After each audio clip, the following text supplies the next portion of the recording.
Hi friends, আমরা আজকে একটা ভৌতিক জায়গায় যাচ্ছি, যেটা আজ থেকে অনেক বছর আগে একজন কাকিমা এখানে মারা গেছিলেন এবং এখনও তার আত্মা এখানে ঘুরে বেড়ায়।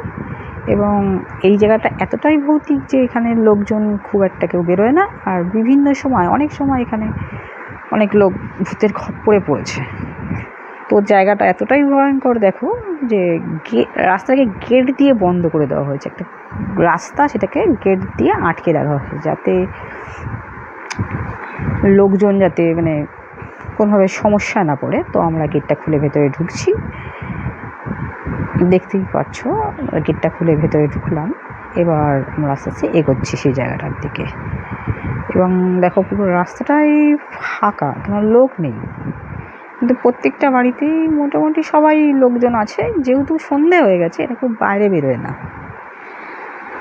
আর এখানে অনেক সময় অনেক লোক যারা যায়, তারা বিভিন্ন সময় এখানটা এসে এই জায়গাটা আসলেই তাদের অনেক রকমের আওয়াজ শুনতে পায় বা সমস্যা হয়, কারণ বোঝা যায় যে এই জায়গাটাতে কিছু আছে। তো আমরা ঠিক জায়গাটায় চলে এসেছি। এই জায়গাটাই যত সমস্যা হয়, মানুষের এই জায়গাটা আসলেই তোমার গা হাত পা ভার হয়ে যায়। এইখানটাতেই সেই কাকিমার বাড়ি, যিনি আজ নেই আমাদের মধ্যে, কিন্তু ওনার আত্মাটা এখনও ঘুরে বেড়ায় এখানে, যার জন্য এই গলি দিয়ে কেউ রাত্রিবেলা যায় না।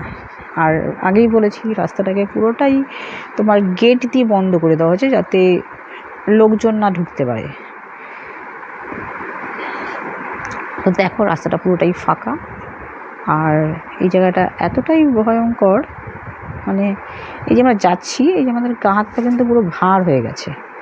পুরো দেখো আমার গা হাত পা কাঁটা দিচ্ছে, পুরো সব গা হাত পা পুরো কাঁটা দিচ্ছে, এবার শরীর পুরো ভার হয়ে গেছে। তো আমরা এখন তো বেরিয়ে যাচ্ছি। সে যে আছে, সেই কাকিমা যে এখন এখানে আছে, সেটার প্রমাণ কিন্তু সে দিয়ে দিচ্ছে। তো আমরা এখন আস্তে আস্তে বেরিয়ে যাচ্ছি। দেখো কিন্তু এতটা আসলাম, একটা লোক কিন্তু দেখতে পাবে না কাউকে, সোজা একদম ফাঁকা শুনশান রাস্তা। তো আমরা আস্তে আস্তে বেরিয়ে যাচ্ছি। দেখো এদিকেও একটা গেট দেওয়া, হ্যাঁ, রাস্তাটা এতটাই হয়ে গেছে, যেটা সাধারণ মানুষের জন্য প্রবেশ নিষিদ্ধ করে দেওয়া হয়েছে। তো আমরা এখন বেরিয়ে যাচ্ছি পুরীটা থেকে। ভিডিওটা কেমন লাগলো জানিও।